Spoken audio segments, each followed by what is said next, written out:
Maglagay ng isang lata ng creme densada sa kawali, pakuluan ito sa loob ng 8 minuto. Pagkaraan ng 8 minuto, ilagay na natin ang 2 packs ng crushed graham. Haluin lang ito at lutuin sa loob ng 5 minuto. Pagkaraan ng 5 minuto, ilagay na natin ang 2 kutsara ng margarine or pwede rin kayong gumamit dito ng butter.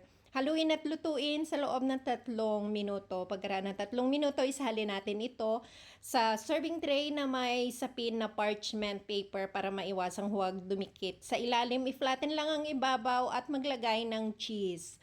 Ang paglalagay ng cheese ay optional lang at i-slice natin ito into serving bite.